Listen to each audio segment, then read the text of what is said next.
guys, welcome back to the If You Will podcast. My name is Sam. If you find any of these videos helpful or edifying to you, consider leaving a like and subscribing. As we go through now, the question today, the burning question today is: are tattoos sinful?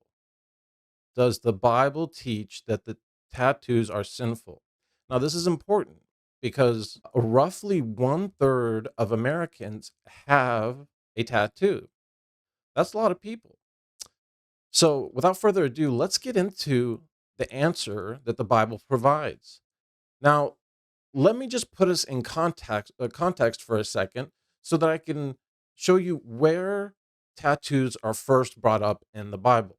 Israel had been redeemed from the land of Egypt. God saved them out of slavery, but in Egypt, there was a lot of pagan worship and sacrifices going on there.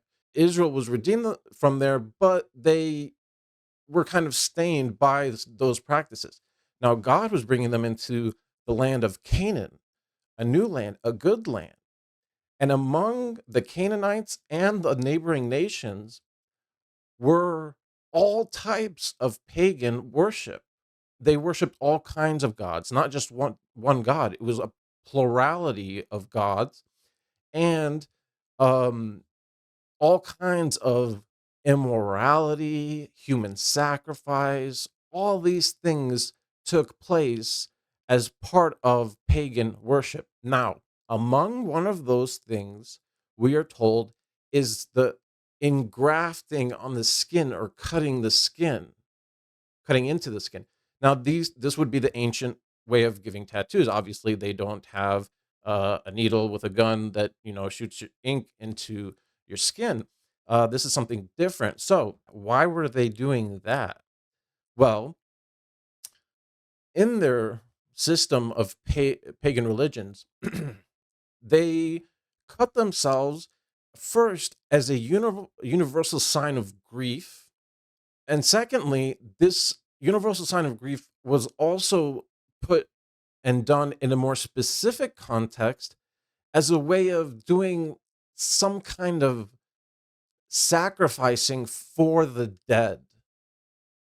And that is what they would do. They would cut into their skin, and also they made symbols and things into their skin as well, which marked many different things, including apostasy itself. So God is bringing them into the land that is surrounded with these things.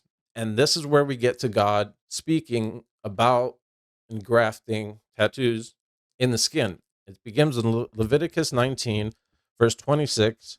Um, God starts off by saying, "You shall not eat anything with the blood, nor practice divination or soothsaying. You shall not make any cuts in your body for the dead, nor make any tattoo marks on yourselves. I am the Lord." So that's pretty straightforward, pretty direct. God is saying, do not do this. But what is he saying? He's saying, don't make yourself marks for the dead. As I said, these were things the pagans were doing. Now, I can give you an example of this. Elijah, the prophet, as he is waging war on the other prophets of their pagan god called Baal or Baal, and they each made a sacrifice on wood. And Elijah said, "Okay, tell your God, whichever one of our gods answers by fire, he is the true God."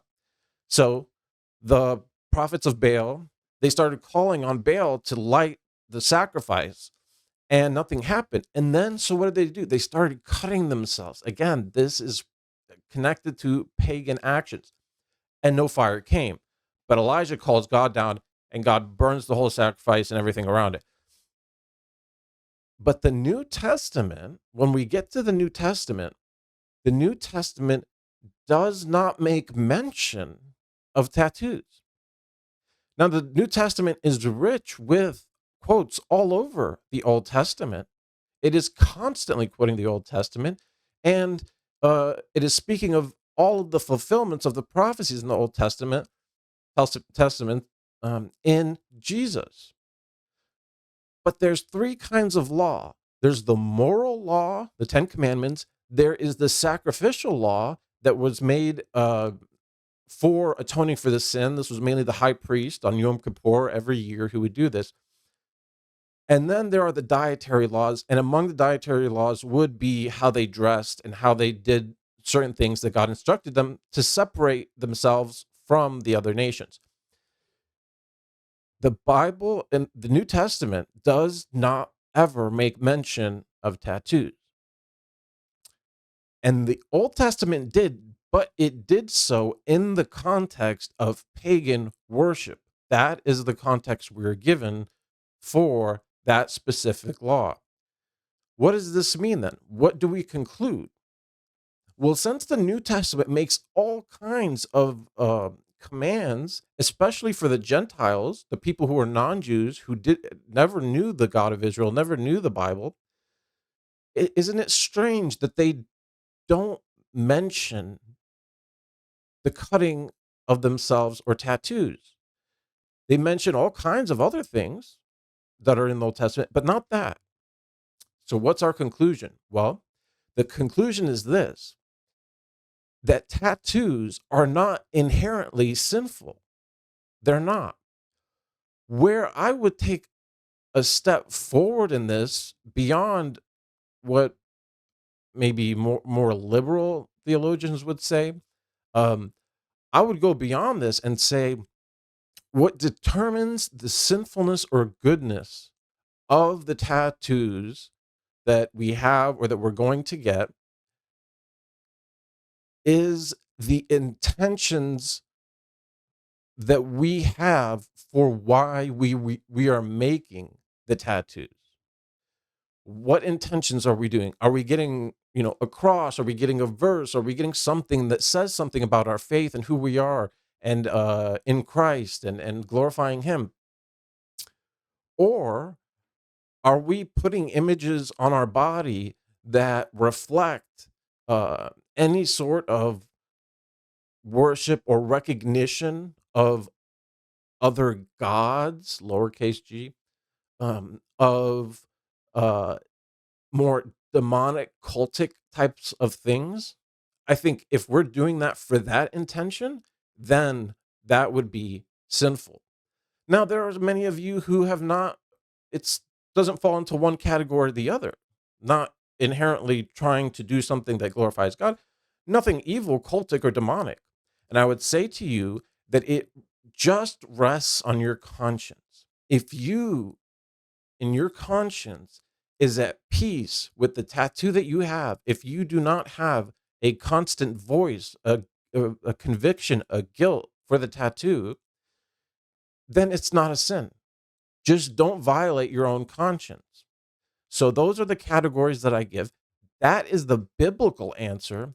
And there's nowhere in the Bible that people can point you to, specifically in the New Testament, to say that this is sin. In the Old Testament, it did, but they will never be able to show you where people did that apart from worship of pagan gods. So that's our answer, guys. I hope that this was helpful for you, and I hope that it was relieving for some of you and who are really thinking about this and worried about what about my tattoo? I already have a tattoo, or I'm going to get a tattoo. I hope this is helpful for all of you too. Thank you for joining the podcast. I will see you guys in the next one. Bye.